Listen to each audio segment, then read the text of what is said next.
गुरु का जीवन में होना आवश्यक है। विश्वास भी गुरु के प्रति होना चाहिए, श्रद्धा भी होनी चाहिए। हाड़ मांस का शरीर मत मानना, यद्यपि हाड़ मांस का शरीर है पर वो परमात्मा से भी ऊपर है, ये भावना होनी चाहिए।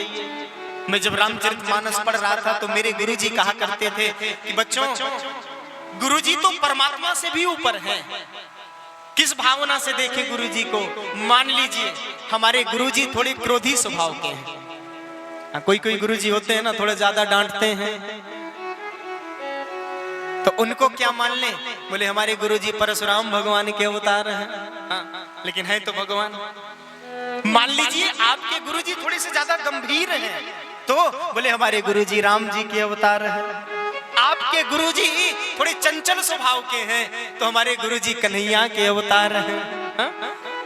गुरु तो परमात्मा ही है, ये भावना होनी चाहिए।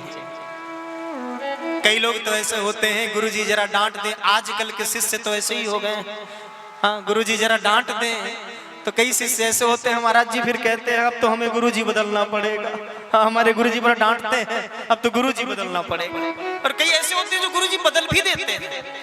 लेकिन मेरी माताओं बहनों बंधुओं ध्यान देना, गुरु के जीवित रहते अगर आपने दूसरा गुरु कर लिया तो गुरु हत्या का पाप लगता है। ध्यान देना।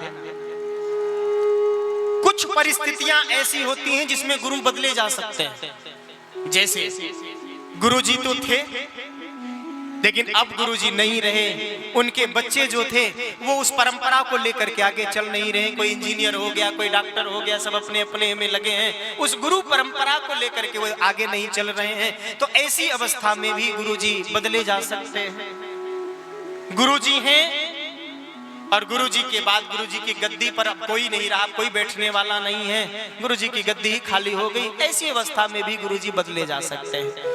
हमारी साधु शाही में तो ऐसी परंपरा है भाई, देखो साधु शाही में तो विवाह किया नहीं जा सकता। साधु शाही में लोग विवाह करते नहीं, महात्मा विवाह तो करते नहीं।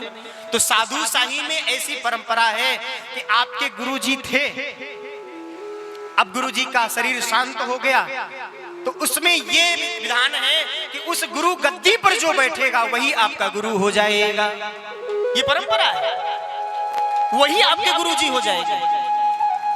ये भावना होनी चाहिए।